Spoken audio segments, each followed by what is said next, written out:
Hi, this is Ted with PackRatings.com.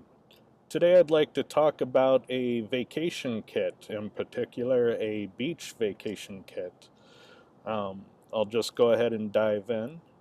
So the first thing I wanted to consider in my plan is shade. I'm a big fan of having a cabana or a palapa if you go to Mexico, having that shade so that you can stay out on the beach all day if you want. So shade's important. So I looked at this quick canopy, and it looks like it's the right size and the right kind of design where it would be really useful on a beach, even in windy conditions. Then, of course, you always want a nice blanket to lie down on.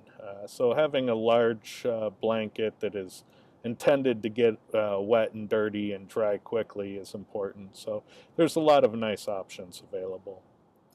And eventually, one of the kids will come back soaked, and you got to do something. So, these oversized plush towels are probably a great idea. So, I might pick up a couple of those.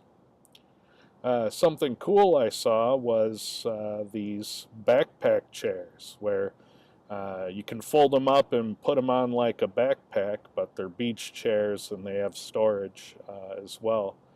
These things just look perfect. You know, one of the most difficult things when you have kids is carting all the stuff from the car to the beach, which is oftentimes a couple hundred yards.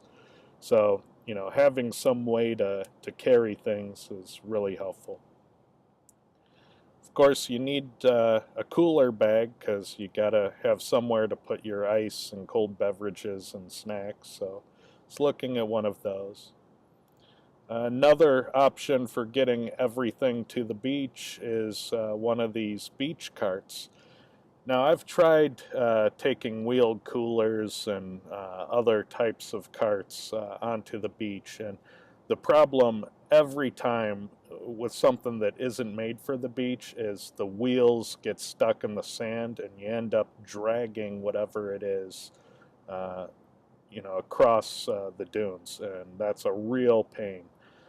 So these things, the wheels are the right size. They're large wheels and they're designed for the beach. So, you know, this just looks like a great idea. I think, you know, it's totally worth the money because if you have to carry 60 pounds of gear 200 yards and drag it through sand, I mean, $70 is nothing because your back is going to be out. Of course, bungee cords, important. If you have that cart, you're going to want to fasten a lot of stuff and make sure it doesn't fall out, fall over while you're going over dunes. So you need to be able to secure things. And of course, where would you be without a beach bag? And you know, there's a lot of beach bags out there, but I think these mesh ones are the right idea because the stuff you have is oftentimes going to be wet or dirty, and you don't want to take home wet and dirty. You want things to dry, and you want the sand to fall out and away from your possessions, so I'd go for mesh. And we all have cell phones, and you probably don't want to get them wet or caked with sand, so you know, you got to get something to protect it while you're out by the water, especially if you have to walk your kids down to the beach and you don't want to leave your phone behind.